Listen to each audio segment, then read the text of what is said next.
feet for this one, and everything in between. The sparring, of course. Did some rounds with Tank Davis. Did some rounds with Andre DeWerl.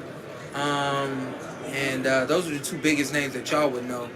But we got it all in, man. Everything we need to do. What do you think sparring with Gervonta Davis did for your preparation? You know what? I think getting him on the back end of the sparring was more so just to make sure the eyes and the focus and everything's there. He is one of the sharpest boxers I've ever been in the ring with, and I'm sure it won't change. It won't change much after being in the ring with Terence. I would imagine that Terence will be the sharpest, but that boy Tank is sharp. Is it somebody you want to face on the lunch? Who? No. Now, Shawn, you were talking about like how much you were looking forward to this particular fight for the past year and a half. Kind of like go a little bit more into that, like how you're excited about this particular bout going up against Terence Crawford. When he fought Jose Benavidez, before fighting Jose, I knew he was going to move to 147, and even knowing he was going to come to 47, I was like, I'll never fight him. When I saw his fight with Jose Benavidez, he was like, Jose's here, and he was like right here. It was like there was just nothing Jose could do. He was so dominant. I sat back after that fight, I was like, I might have to get in the ring with this dude, man. He's great. You know, and I think that just over the course of time, hearing people talk and hearing people say that they wanted to see that fight, after the fight with Terence, with Errol Spence Jr. was when I was like, hearing people say, you know, what would happen? Terence Crawford and Shawn Porter. I was like, I think I got to do it. I think we got to do it, and here we are. I think Benavidez seemed... Yeah.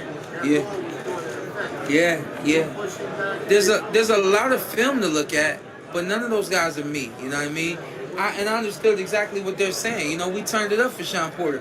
As quiet as it's kept, every camp, I don't know how it happens, but every camp ends up being just a little bit better than the previous camp. It just is what it is. But when you take a look at the opponents I've been in the ring with, every camp's supposed to be a little bit better than the last. You know what I mean? So I understand fully what they were talking about. I feel like, you know, my dad might have been taking a shot. It is what it is. But I would say that this was the best camp that we've had. But then on the other side of that is the fact that Terence Crawford hasn't been in the ring with anyone like me. But he toned it all the way up for me. So you get in the best is getting in the ring with the best. There's no doubt about that. Shawn, you mentioned going. Different result than you and Errol Spence. Why would it You know, styles make fights. You know what I mean? It kind of is what it is. You know, my dad is right. Boxing's opinionated, and depending on who trained that judge, and who trained that judge, those 3 judges may be seeing something completely different than 5 out of 10 other people. It just kind of is what it is. So, you know, how will it be different? We got to win those judges, and then we got to land that punch. Shawn, you mentioned, you know, throwing off the timing is key. Is that real key to not letting his counter punch go in? Is that how you beat a counter punch? That too. Yeah.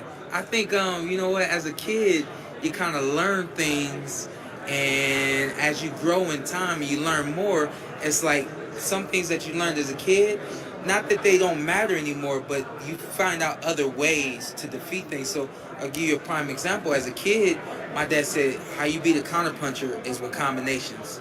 A counterpuncher's weight, it can counter 1 punch or 2 punches, but they can't counter 3, 4, 5 punches. And then as you get older, you learn like, oh, I don't have to just throw in combination in order for this guy not to counterpunch me. I can feint him or force him to be first, and that takes away his counterpunch. So that just kind of give you a little bit more in-depth into. So we might be surprised at some of the things, you know. I think y'all be surprised about the whole night.